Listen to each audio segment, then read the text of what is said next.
Good afternoon, everyone. Hope you all had a great weekend. I want to start by addressing the devastation from the tragic flash floods in Texas. Moments ago, the Department of Homeland Security provided an update that 91 innocent souls have now perished.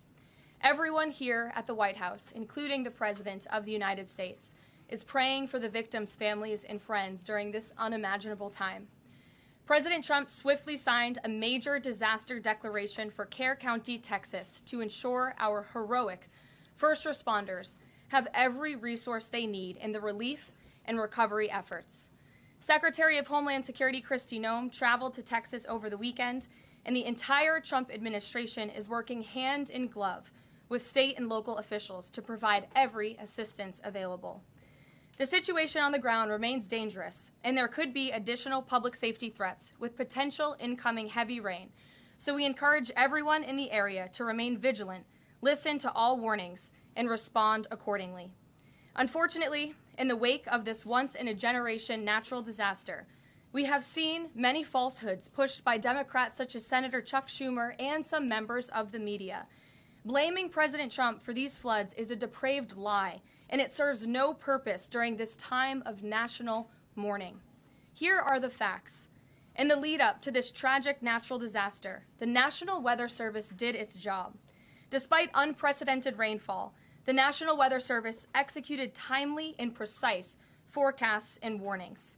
On July 3rd, the National Weather Service office in Austin, San Antonio, Texas, conducted forecast briefings for emergency management in the morning and issued a flood watch in the early afternoon.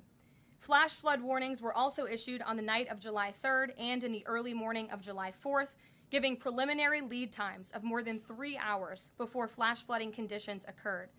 And the National Weather Service office in New Braunfels, which delivers forecasts for Austin, San Antonio, and the surrounding areas, had extra staff on duty during the storms, despite claims of the contrary. So to any person who has deliberately lied about these facts surrounding this catastrophic event, you should be deeply ashamed. At this time, the administration's focus will be on giving the victims and their communities the support they deserve during these recovery efforts in this tragic time. May God bless the great people of Texas, especially the parents who have lost their children. President Trump loves you. We are praying for you, and he will be traveling to see you later this week. Moving along to some further scheduling announcements.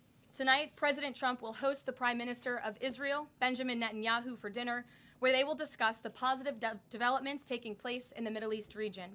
Tomorrow, the President will host his 6th cabinet meeting of his second term. Many of you will be invited to cover that. And on Wednesday, the President will host leaders from 5 African nations for lunch in the state dining room. In other news, after the historic signing on the South Lawn of the White House on the 4th of July, President Trump's One Big Beautiful Bill is now the law of the land. Republicans in Congress met the once-in-a-generation moment and codified the Make America Great Again agenda into law. After this monumental achievement, no other president in modern history has worked harder and faster to fulfill their campaign promises than Donald Trump. The One Big Beautiful Bill will get the United States of America firing again on all cylinders. It's safe to say that over the past few weeks, the president has delivered on many, many wins. For the 4th month in a row, jobs numbers beat market expectations with nearly 150,000 good jobs created in the month of June. The American economy has now added nearly 700,000 jobs since January 2025, with American-born workers accounting for all job gains. President Trump drove illegal border crossings to another historic low in the month of June, and Border Patrol once again released 0 illegal aliens into our country. The Supreme Court stopped activist judges from imposing nationwide injunctions and cleared the way for President Trump to carry out his popular and common sense agenda. The University of Pennsylvania agreed to all of the Trump administration's demands and will now keep men out of women's sports. President Trump secured his trade deal with Vietnam, giving the United States total access to their markets. Because of President Trump's unleashing American energy dominance, gas prices are at 4-year lows. And when adjusted for inflation, gas prices are near the lowest levels we've seen in the last 20 years. NATO members agreed to raise defense spending to 5% of GDP, a foreign policy feat long thought impossible until President Trump made it happen. The Operation Midnight Hammer obliterated Iran's nuclear capabilities, taking out this imminent national security threat not just to the United States, but to the entire world. The president secured a ceasefire between Israel and Iran, ending the 12-day war. The president brokered a historic peace agreement between Rwanda and the Democratic Republic of Congo. Pakistan nominated President Trump for the Nobel Peace Prize in recognition of his decisive diplomatic intervention to prevent a nuclear war between India and Pakistan. Blue-collar wage growth has seen its largest increase in nearly 60 years, and President Trump has defeated Joe Biden's inflation crisis with core inflation at the lowest level since March of 2021. And just about all of that has happened in the last 3 weeks, and I know you all know it because you've been very busy here covering it along with us. So with that, I will take your questions today as we kick off another very busy week here at the White House. We'll lead with our new media seat, Brian Glenn, who is, of course, very present in this briefing room. He's put in a lot of hours covering this president, so we're glad you finally have a seat today. Brian, go ahead. It feels great to sit down. Thank you very much. You're welcome. I want to go back to the hurricane. You said that President Trump is scheduled to go to Texas later this week. Can you speculate on what day and what he has plans? Sure. The White House is currently arranging those travel plans. We hope that it will be later this week, likely on Friday, but of course we want to do it at the most appropriate time on the ground for state and local officials. We don't want to interrupt the recovery efforts, but we're planning tentatively for a Friday trip, and when that becomes final, we'll let all of you know, as we always do. And you gave a little bit of reaction earlier, but the National Weather Service, the union, actually publicly stated they had an adequate staff on hand to forecast and predict the storm. You shared your thoughts earlier on how the way the left has really weaponized this to blame the deaths in Texas on Trump. Want to comment on that again? Yeah, I just do think those comments are depraved and despicable, especially when so many Americans are mourning the loss of their children. The National Weather Service, as I said, did its job. Many experts, many meteorologists have said that. Many of you in the media, in all fairness, have said that as well. Unfortunately, not all. And many Democrat elected officials are trying to turn this into a political game, and it is not. This is a national tragedy, and the administration is treating it as such. We know the National Weather Service provided early and consistent warnings. They gave out timely flash flood alerts. There were record-breaking lead times in the lead up to this catastrophe. There is ongoing flood monitoring, and these offices were well staffed. In fact, one of the offices was actually overstaffed. They had more people than they need. So any claim to the contrary is completely false, and it's just sad that people are pushing these lies. Can I just get one more? Sure. Kind of a little bit of breaking news. The Department of Homeland Security is moving to end the TPS status on Honduran and Nicaraguan migrants. Yes. Any plans to adding additional countries that you could be targeting? Just a reaction. Sure. Well, I won't get ahead of the Department of Homeland Security on additional countries, but as you pointed out, they did end temporary protective status for Nicaraguans and Hondurans in this country because TPS, temporary protective status, is temporary by definition. It is not meant to be a permanent path to residency or citizenship here in the United States of America. It was originally granted to Nicaraguans following a natural disaster in 1999. That doesn't sound very temporary to me. And as well as Hondurans in 1999 after the impact of Hurricane Mitch in 1998. And so this administration is doing what it promised to do. And if individuals from these countries want to come here, they have a legal pathway to do it, but temporary protective status was never meant to be permanent. The previous administration abused this status and this parole program, essentially treating it as such, and we're not going to tolerate that any further. Thank you, Brian. Megan. Secretary Bessent said yesterday that countries will boomerang back to the April 2nd tariff level starting August 1st. Why did the president decide to have those tariffs not take effect Wednesday as originally scheduled? And then I was also wondering if you could share, obviously we saw the letters the president sent out on Japan and South Korea, but if any other major U.S. trading partners are getting letters today. Sure, yes, I can confirm. In fact, I have those letters. If you could get me the folder with the letters in them, Liz, they're right in the previous office. I have the signed letters that went out to both South Korea and Japan today. And there will be approximately 12 other countries that will receive notifications and letters directly from the President of the United States. And weeks ago, I stood at this podium and I told all of you that the President was going to create tailor-made trade plans for each and every country on this planet. And that's what this administration continues to be focused on. The president will also sign an executive order today delaying the July 9th deadline to August 1st.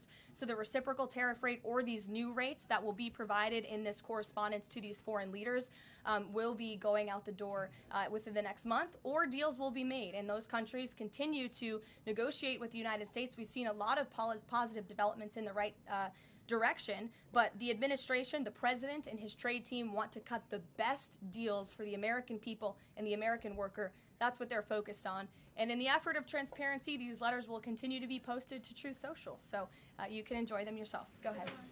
Thanks, Caroline. Just about the visit of Prime Minister Netanyahu today, I was just wondering why that is not open to the press. Previous visits by him, we've had Oval Office press conferences. Does that reflect somehow the kind of sensitivity of this particular visit? No, they're having a private dinner. There's many important matters that are obviously ongoing in the region, as you know. The utmost priority for the president right now in the Middle East is to end the war in Gaza and to return all of the hostages. Also, as you know, there was a ceasefire proposal that Israel supports that was sent to Hamas, and we hope that they will agree to this proposal. We want to see all of the hostages released. That's on the top of the president's mind, so that will be discussed, as well as the many other positive developments we've seen in the Middle East.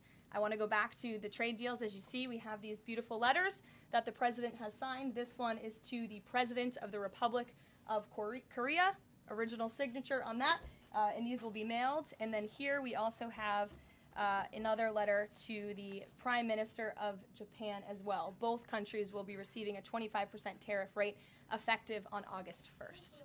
Go ahead. Thank you so much. You said it, and the president said it many times, you want to see an end to the war in Gaza. Will he give guarantees during this 60-day period of ceasefire that actually the war will end? Because this is a sticking point with Prime Minister Netanyahu, and I'm wondering if they see eye to eye on this point. And how do you see the next day? What the next day in Gaza will look like? Look, right now the president is focused on today and to get the Hamas to agree to this ceasefire. I don't want to comment on the details of the arrangement out of respect for these negotiations, but an agreeable and appropriate ceasefire proposal has been sent to Hamas. And I can also tell you Special Envoy Witkoff intends to travel to Doha later this week, where he will continue to engage in these discussions. And the Qataris and the Egyptians have been incredibly helpful partners in mediating these negotiations and discussions to bring peace to this region and end this conflict once and for all. Kristen.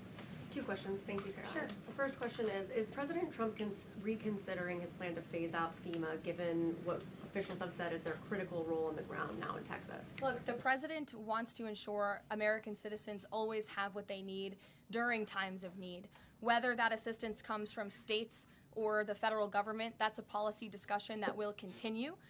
And the president has always said he wants states to do as much as they can, if not more. And in the case of Texas, the state and local officials are doing a tremendous job. And I know the president, Secretary Noem, and the federal government are very proud to be working with them. And the president has promised to give Texas the assistance that they need during this tragic time. Just one follow-up on cuts overall. Over the weekend, President Trump said that Elon Musk was a train wreck. Are there, given this current viewpoint, are there concerns within the White House or from the president himself over the cuts that happened under Musk while he was advising DOGE, including the National Weather Service? I think I've already addressed that, Kristen, and what I can tell you is that these offices were fully staffed. The San Angelo office was fully staffed with 12 forecast meteorologists. There were no vacancies. The San Antonio office was operating with 11 forecasters. And as Brian said, the union themselves said that there was adequate staffing. So I think those words speak for themselves, and the numbers speak for themselves. This was a once-in-a-century flash flood, a tragic natural disaster, and the administration is doing all that we can on the ground to help these families during this time of need.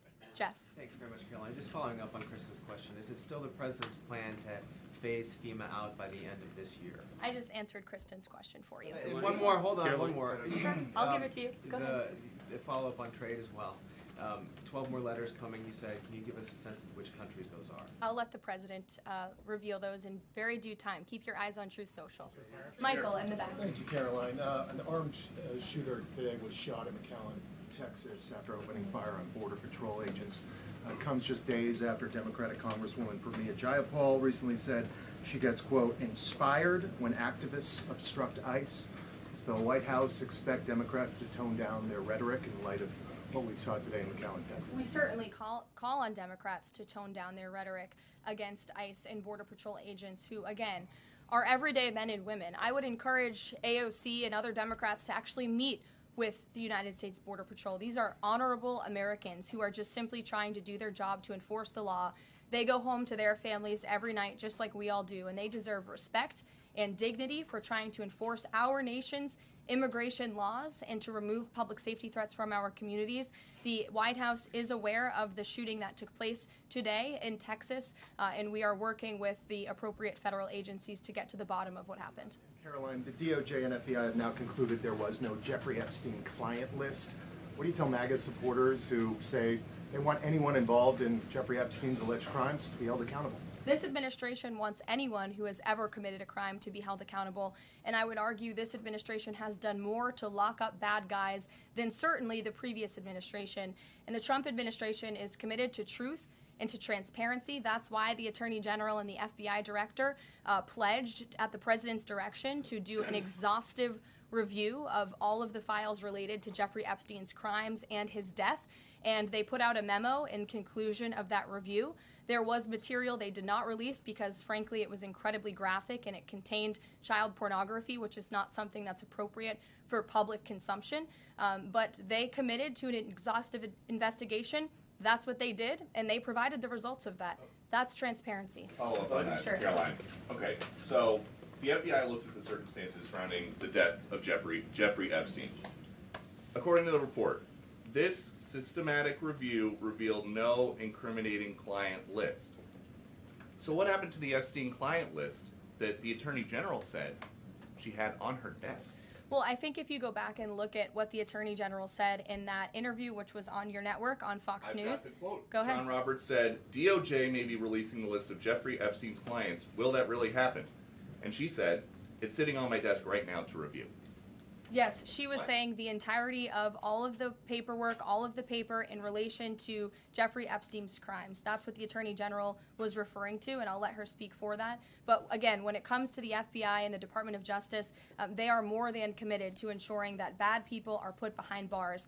They have an operation going on right now called Summer Heat, which has our murder rate trending in the lowest direction in United States history. Their emphasis on violent crime and locking up violent criminals has led to the arrest of 14,000 violent criminals. That's a 62% increase from the same time period last year. So this Attorney General and the FBI Director are committed to putting bad people behind bars where they belong. They promised an exhaustive review. That's what they did. For any further details, I would refer you to the Department of Justice. Thanks, Caroline. With Prime Minister Netanyahu visiting the White House today, yesterday the president said that he was working on a more permanent deal with Iran, but several days ago he didn't think one was necessary. What changed? Well, when you asked me about this, or when you all asked me about this several weeks ago, I said the president thought maybe an Iran deal was not necessary, but of course the president is always interested in peace and diplomacy. That remains true, and the administration continues to be in contact both directly and indirectly with the Iranians on a deal. And then on tariffs, you're now delaying the deadline from July 9th to August 1st. Is that an acknowledgement that perhaps the administration found it more difficult to negotiate these trade deals, or whatever happened to 90 deals in 90 days? No, it's an acknowledgement that this administration is doing what's best for the American worker, and we want the best deals possible for our workers, for our manufacturing base, for our middle class, and they are doing this deliberately and appropriately on behalf of our country's interests. Josh. A couple more on the tariffs. You said about 12 more letters. There were about 55 or so countries, including the EU as a bloc, that were facing this tariff increase. All of those, to understand you correctly, are now deferred to August 1st, right? Correct. And on the 12, what happens with the remaining, whatever it would be, 40-something? So just 12 today. There will be additional letters in the coming days. So all of them are going to get a letter at some point? Correct. Okay, and can you tell me why he decided to start with South Korea and Japan? Are they annoying him? It's the president's prerogative, and those are the countries he chose. And on the sectoral tariffs, it's our understanding that these continue to be a separate track. We're still waiting on a bunch of those. That's right. Is there any timing update on when he's going to move on, for instance, semiconductor tariffs and other things that are still in the hopper? I don't have a timing update, but for where they are in the process, I would defer you to the Department of Commerce. Should we expect deals finally as well? He announced his Vietnam deal. Are you close on any other countries? The president and the administration, yes, we are close. But again, the president wants to ensure these are the best deals possible. And I would add just one more thing on trade and tariffs to wrap it up. Look at the extensive work this president has put into cutting these good deals and doing what's right for the American worker. He is literally looking at the map and looking at every country on the planet and seeing where they are ripping off the American people, seeing where they have hollowed out our industrial base, seeing where our jobs have gone to other countries overseas because of their tariff policies, and he's trying to correct that. So this is decades of bad trade policy that has led to a deficit that is ravaging our country, that is ravaging our middle class, and the president is taking a very deliberate approach to correcting this wrong of many decades, of many past presidents. And so I think he should be commended for the time and the effort that he is putting into this. And the fact that he has announced a framework with China, a trade deal with the United Kingdom, a trade deal with Vietnam, and many others to come in just a matter of 6 months is truly historic, and it's a testament to this president and his trade team who are working around the clock to get this done. Sure, go ahead. Thank you so much, Caroline. Two questions on Iran. What's the permanent deal with Iran looks like for the president, and what issues related to Iran should it cover? And secondly, has the president seen the interview with Iranian president, which he says that the United States President, Mr. Trump, is capable enough to guide the regions toward the peace and a brighter future, and puts Israel in its place, or it gets more into conflict? Has the president seen these comments, and what's his reaction to these comments? I'm not sure if he's seen those comments, but certainly I think it's true that the president is the right man for the job to move the direction, this region into the direction of peace and stability for the future. That's what he and his national security team are working on every day, and we've already seen historic achievements in that direction. Go ahead. In the back. Kelly, go ahead. Okay, great. Sure. You. And then in front of you. Okay, a couple questions for you. First, y'all need name tag signs. First question on the flooding in Texas. I know there has been some concern about the timing of the alerts, knowing that they did go out, but the warnings coming out in the wee hours, so while many people were likely sleeping. Can you share just details what you know about why those warnings were sent while people were likely sleeping, and then what the administration is doing to ensure that these alerts come out sooner? Well, the alerts imminently were sent out before the flood when people were sleeping, because the flood hit in the very early hours of the morning. So people were sleeping in the middle of the night when this flood came. That was an act of God. It's not the administration's fault that the flood hit when it did. But there were early and consistent warnings. And again, the National Weather Service did its job. On July 2nd, there were initial notices of potential weather and flooding risks were issued. On July 3rd, escalating warnings throughout the day with a flood watch issued at 1:18 p.m. And then later, at 6:10 p.m. on July 3rd, the Weather Prediction Center warned of excessive rainfall and a high likelihood of flash flooding. At 6:22 p.m. July 3rd, National Weather Center issued a hydraulic warning, highlighting considerable flooding risks, including in Caryville County. And then there were the timely flash flood alerts at 11:41 p.m., 1:14 a.m., and then another flash flood emergency warning issued at 4:03 a.m. just before the flood hit. So those were all of the warnings that went out to the affected area and region. Go ahead. One question on education funding Go for ahead. states and local Appreciate it, districts. Caroline. Two questions for you related to the Prime Minister's visit today. Number one, there's a report circulating that the Gaza Humanitarian Foundation provided a proposal to the White House to build these so-called humanitarian transit areas inside and outside of Gaza. The GHF is insistent it has nothing to do with that proposal. Can you shed any light on whether the White House has received such a proposal, and if so, from whom? I'm unaware if a proposal from the Gaza Humanitarian Foundation was sent to the White House. I haven't seen it, but I can ask our National Security Council. And also a document circulating that the White House is prepared to lift the Foreign Terrorist Organization designation from HTS, the group of President al-Shara in Syria. Can you confirm that that's taking place? Again, I haven't heard that, or I'm not aware of that action taking place. As you know, we did lift particular sanctions on Syria, but we did leave them on for particular terrorist groups. If that has changed, we will, of course, let you know if there's a change in policy, but I'm unaware of one at this time. Sure, go ahead. Me? Hi, Caroline. Thank you. And then you can go too, since you're so eager. Ahead of the president's meeting with Prime Minister Netanyahu today, is there a scenario where Israel has made it clear that they will not bring an end to this war until Hamas is decimated. And the president just 5 months ago suggested a potential takeover of Gaza. Is there a situation where tonight the two men will change their posture, and in the scenario that Hamas turns over the remaining hostages, that the war could come to a permanent end, and that they will seek that under that scenario that they would essentially try to bring this war to a permanent end beyond just that 60-day ceasefire? Again, you're putting a hypothetical situation in the air, so I don't want to comment on that out of respect for these ongoing negotiations and discussions that are taking place. But as for the takeover of Gaza, I don't believe the president ever said that. I think he discussed a rebuilding of Gaza once this war is over. This has become an uninhabitable place for human beings, and the president has a big heart. He wants this to be a prosperous, safe part of the region where people and families can thrive, and there will be a need for a real rebuilding effort when the time comes. But right now we need to end this war, and we need to bring all of the hostages home. The president is adamant about that. The war tonight? Look, again, I will let the president speak for himself later if he decides to comment on the details of the agreement, but out of respect for the discussions, I won't do that from the podium. Go ahead. So Congressman Lawler and Gottheimer have introduced a bill in Congress, the Bunker Buster Act, that would allow the United States to sell B-2 bombers and bunker buster bombs to Israel. Is that something the president would support? Well, I don't know if the president's aware of the Bunker Buster Act, but I will ask him and see what his opinion on that is. I'm not sure. Right, thank you. Caroline. Thank you, Caroline.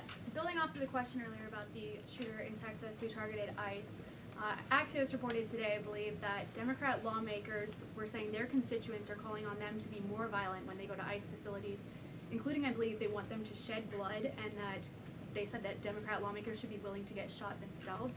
Can you respond to that, and do you have concerns that any of these lawmakers might act on the wishes of their constituents? It's hard to believe anyone with morals in this country or decency would say such a thing. Obviously, the White House condemns that rhetoric, and we condemn violence of any kind. This administration is simply trying to enforce our laws, and we must be a nation of law and order. You cannot simply waltz across our border and live here illegally and expect to stay. We are going to enforce our nation's laws, and the men and women who are doing that are doing so in a respectful way. They are doing so within the confines of the law, and they are just trying to do their jobs. And we condemn any violence or any calls for violence of any kind against any American. Go ahead. Thank you, Caroline. I wanted to ask you if... I was not calling on you, but you can go ahead. It's fine. There's a lot of people in here today. President Trump already saw the letter that the Colombian president Gustavo Petro sent him, apologizing for his comments a few weeks ago, suggesting that there was an involvement from the U.S. government in an alleged coup d'etat in Colombia. And Secretary Rubio recalled the U.S. Chartered Affairs in Colombia. Did President Trump saw that letter, and what do you think about the comments from President Petro suggesting that the U.S. has some kind of involvement in a coup? I'm not sure if the president has seen that letter, but I can check with him in the National Security Council. We will get you a response if you follow up with my team. We will find out for you. Caroline? Sure. Go ahead. Thank you, Caroline. Iris, go ahead. Thank you, Caroline. Thank you, Caroline. On two topics. I love how excited everyone is on Monday. Yes, Raquel, you can go after. On two topics. First, tariffs. The president announced last night that any countries aligning themselves with the anti-American policies of BRICS will be charged with an additional 10% tariff. Can you tell us more details on that? What specific policies is the president talking about here? What policies should countries stay away from to avoid being subject to additional tariffs? Sure. Well, the president feels, generally speaking, that BRICS is seeking to undermine the interests of the United States. It's the president's utmost responsibility to put the interests of the United States first. That's how he views his job as president. So he's going to ensure that America is fairly treated on the world stage, and he'll take any action necessary to prevent countries from taking advantage of the United States and our people. Raquel, go ahead. On illegal immigrants, Order Czar Tom Homan told us this morning that ICE will have to arrest 7,000 illegal immigrants every day for the remainder of this administration to just catch the ones that were let in during the last administration. I'm wondering what the new resources and manpower, of course, given by the Big Beautiful Bill, which of course opens the door for ICE to hire additional 10,000 agents and officers. What's the administration's expectations now for daily arrest numbers going forward in upcoming months? Sure. I'll let the Secretary of Homeland Security and her department speak on what they're looking for in terms of daily numbers. What I can tell you is I receive the daily reports each morning, and ICE is out there doing the jobs that they swore an oath to do, and they are removing public safety threats from our communities every day, and our country is becoming a safer place because of their efforts. And the One Big Beautiful Bill that is now law will give significant resources to ICE and Border Patrol to continue the tremendous work that they are already doing. And I think every American who wants to live in a safe neighborhood should be grateful for their efforts. Thank you, Karoline, so much. Raquel, and then I can go to you. So much. And then you, Dr. Harper. Thank you, Karoline. It's a follow-up on the BRICS question. So does President Trump believe that the BRICS are getting stronger or trying to isolate the United States? And how close is he monitoring this summit that is taking place in Brazil right now? He's closely monitoring it, which is why he put out a statement himself. He does not perceive these countries as growing stronger. He just perceives them as trying to undermine the United States' interests, and that's not okay with him, no matter how strong or weak a country may be. Go ahead. Yes, go ahead. Yes. As promised, yes, go ahead. Thank you. Does Trump have a vision for post-war Gaza? You mentioned, he's talking about now the ceasefire, but does he support permanent or temporary Israeli presence in the Gaza Strip? Does he continue to see a continued role for the Gaza Humanitarian Foundation to continue to operate in the Gaza Strip? Well, as you know, because we've talked about it before, the president has directed aid to be moved into the region, and that has been taking place. You've actually seen people in the Gaza Strip yelling out, "Thank you, Trump," for the aid and for the meals that they have received, because the previous administration never did that for some reason. But this president, again, wants to see peace and stability in the region. So as I outlined previously, he views this part of the region as having a real chance at being peaceful and prosperous. But again, we need to end this war. We need to get all the hostages home, and Hamas needs to accept this proposal in order to do that. Dr. Harper, go ahead. I'm Dr. Anthony Harper with the Intermountain Christian News. Thank you for taking my questions. Given the nature of the Palestinian Authority, with their pay to slay, teaching Jew hatred to children, corrupt leaders, and no elections for 19 years, who does President Trump support to govern Area A and Area B to prevent Hamas from ruling? And what is President Trump's position on Israeli sovereignty? Sure. Well, the president believes Israel, of course, has a right to defend itself. As for the first part of your question, you're getting ahead, Dr. Harper. As I told you, the president wants Hamas to accept this proposal right now. He wants to see peace in this region, and he's committed to doing that. Sean. Hey, Caroline, can you just please walk us through the decision to halt the supply of weapons to Ukraine at a time when Russia is really hitting Ukrainian cities and civilians? Was Sure. that the president who decided that, or did the Pentagon do it without his approval? No, neither of those things are true. I'm happy to walk you through it. This was a standard review by the Pentagon of all weapons and all aid and all support that the United States is providing all countries and all regions around the world, not just Ukraine. When the Secretary of Defense took office, he directed the Pentagon to conduct this review to ensure that everything that's going out the door aligns with America's interests. So it's a pause to review to ensure that everything the Pentagon is pushing out there is in the best interest of our military and our men and women in uniform. Fran. Two questions on Israel. You suggested that Hamas is the impediment currently to a ceasefire. So if not a ceasefire deal, then what does the president hope to achieve with tonight's dinner with the prime minister? Again, you guys are getting around to a lot of hypotheticals. I don't want to get ahead of the president, but there are many other issues to discuss with Prime Minister Netanyahu tonight related to the region and just the entire world. So this will be a dinner to talk about Operation Midnight Hammer, which was incredibly successful, to talk about peace in Gaza and ending that conflict, as well as many other topics of discussion in relation to Israel and the United States. Sure, go ahead. Thank you, Caroline.